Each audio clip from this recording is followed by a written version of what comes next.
Hello दोस्तों, कैसे हैं आप? होप सो अच्छे होंगे और तैयारी भी आपकी बहुत अच्छी चल रही होगी। चलिए आज हम टॉपिक पढ़ते हैं वर्णमाला। सबसे पहले वर्णमाला किसको बोलते हैं? तो वर्णमाला बोलते हैं वर्णों के व्यवस्थित समूह को। वर्णों के व्यवस्थित मतलब जैसे का के बाद ख आता है। अब ख के बाद तो का नहीं आता ना, तो इसी चीज़ को जो ये है व्यवस्थित समूह, इसी को क्या बोलते हैं? वर्ण या वर्णमाला। ठीक है, अब हम टोटल वर्ण की अगर बात करते हैं तो टोटल वर्ण कितने हैं? 52। उच्चारण या प्रयोग के आधार पर हिंदी वर्णमाला में वर्ण के भेद दो हैं। सबसे पहला स्वर, दूसरा आपका है व्यंजन। अब स्वर किसे बोलते हैं और व्यंजन किसे बोलते हैं, चलिए आगे पढ़ते हैं। सबसे पहले पढ़ते हैं हम स्वर। हिंदी में स्वरों की कुल संख्या जो है वो है कितनी है? 11। अब 11 कौन कौन से है इसमें? आ, ई, उ, उ, री, ए, ऐ, औ, औ।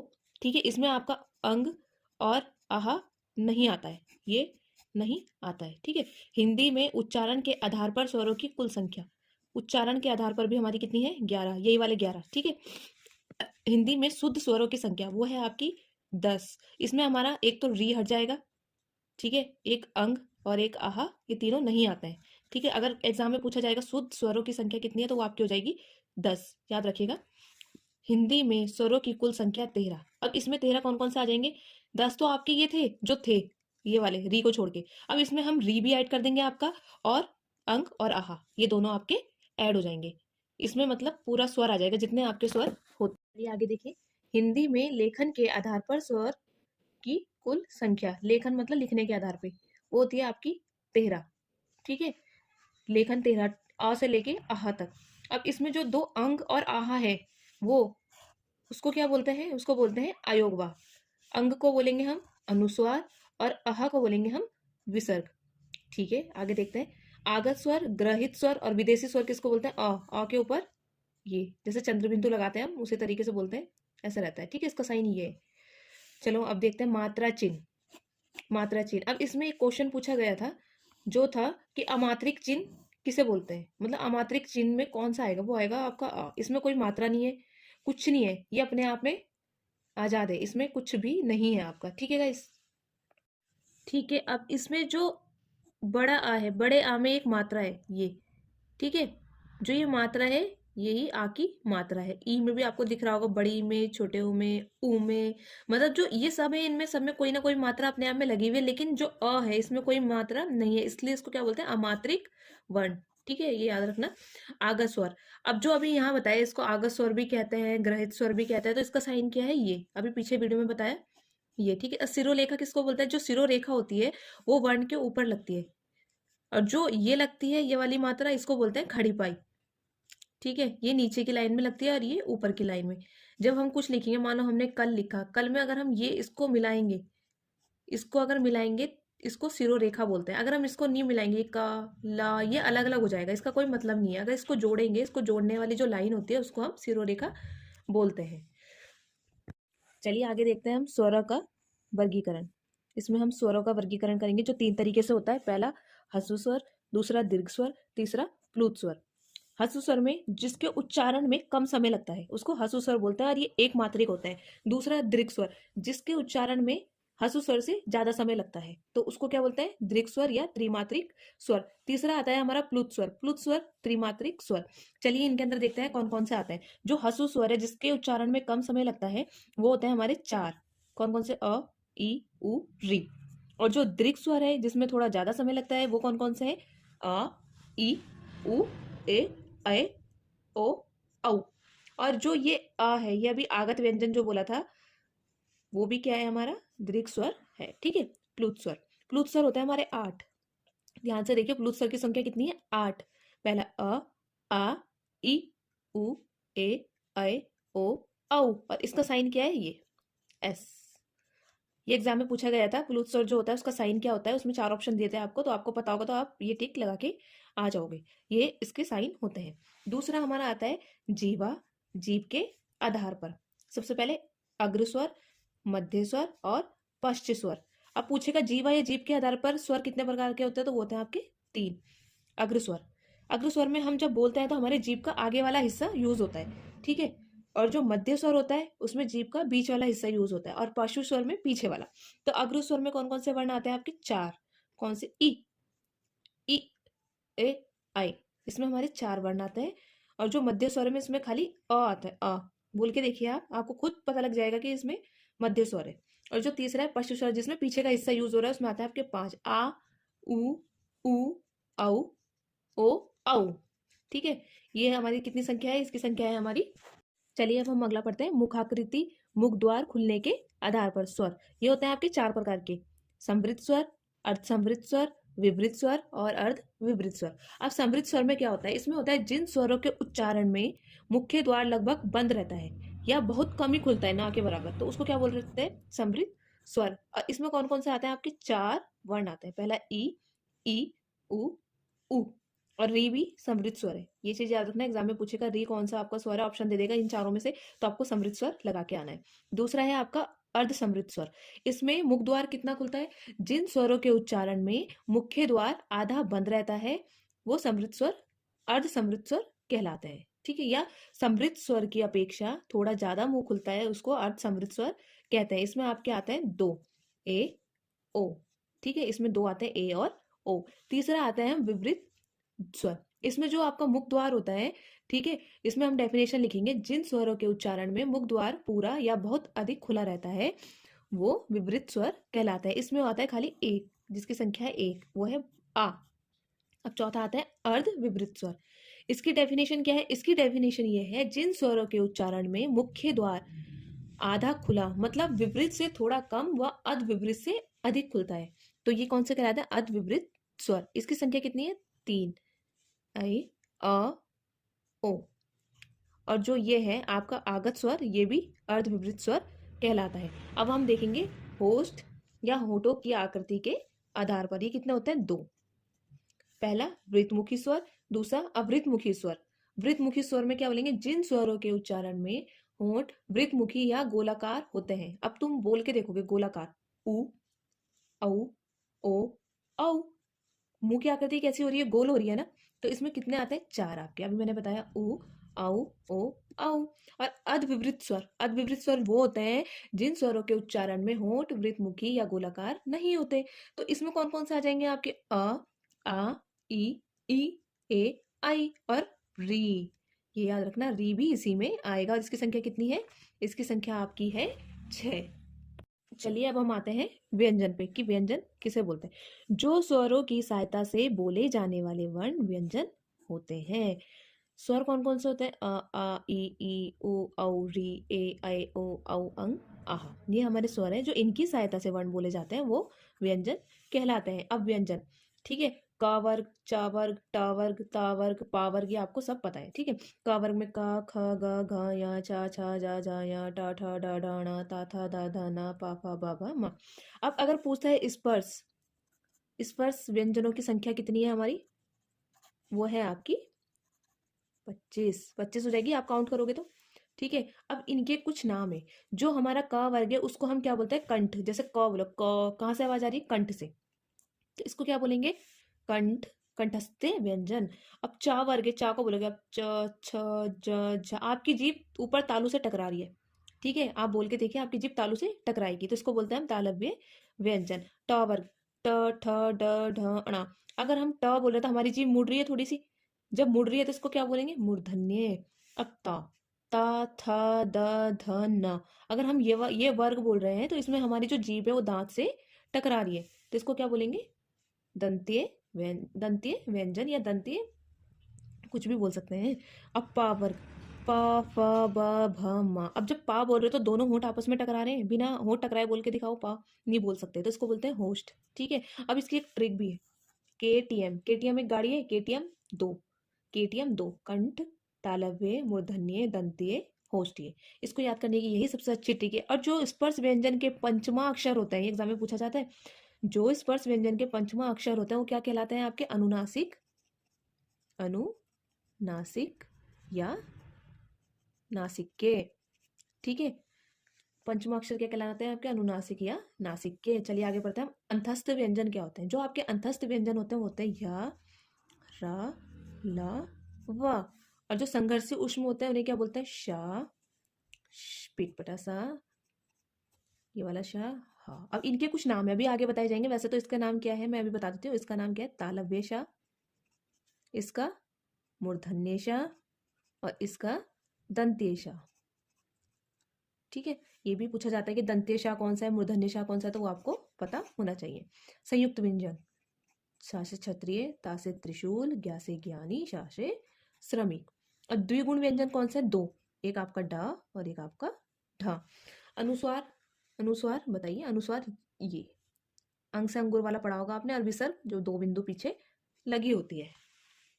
चलिए अभी इन तीनों शाह के नाम बताए थे आपको। ये वाला शाह तालव्य, मूर्धन्य और ये दंत्य। चलिए कुछ क्वेश्चन देखते हैं।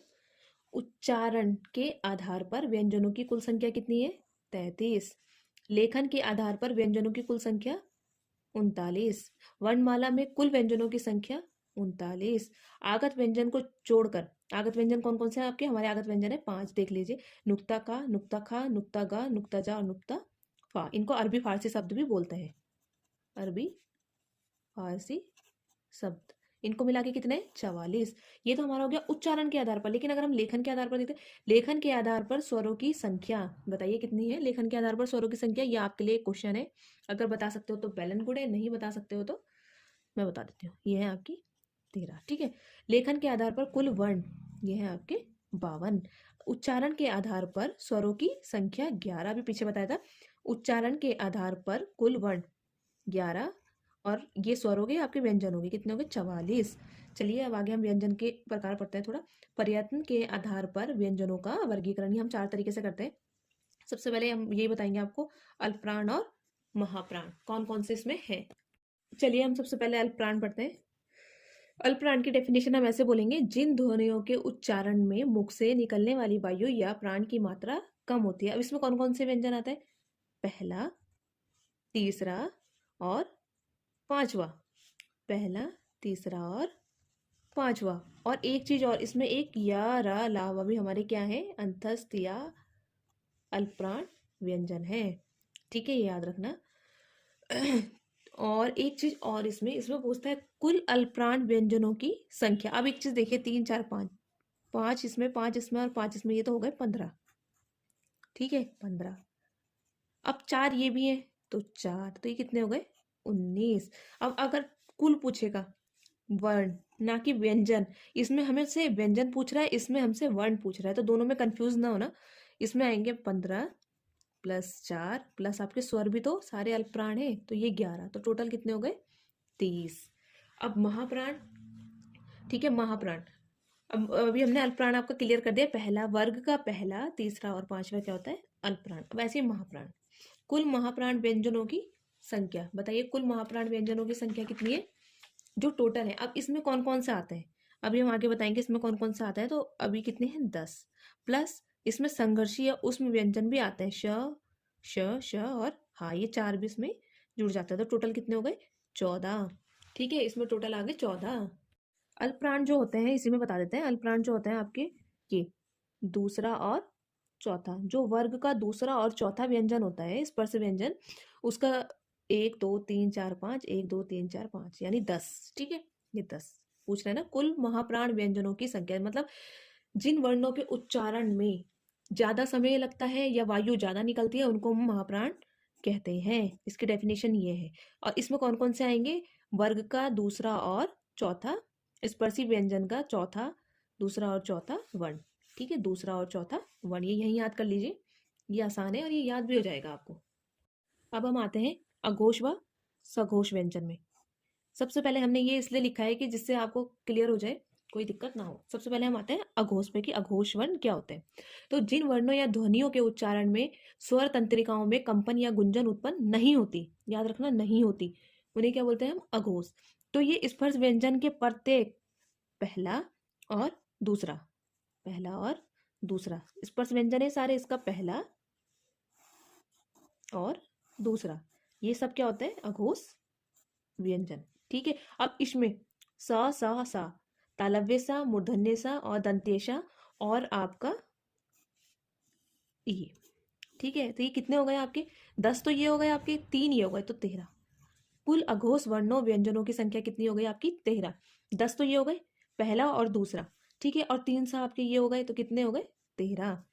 और एक चीज और, अब हम पढ़ते हैं सघोष। अभी हमने अघोष पढ़ा, अब हम पढ़ते हैं सघोष। सघोष की डेफिनेशन क्या है?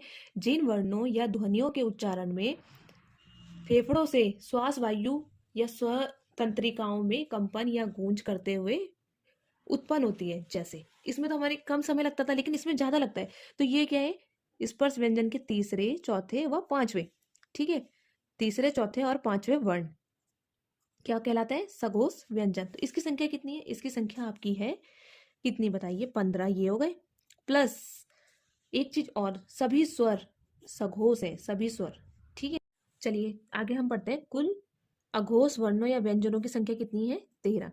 और एक चीज और, या रा ला वा, ये आपके सघोष है, ठीक है, सभी स्वर सघोष है। और एक चीज और, कुल सघोष वर्णों की जो संख्या है वो है 31।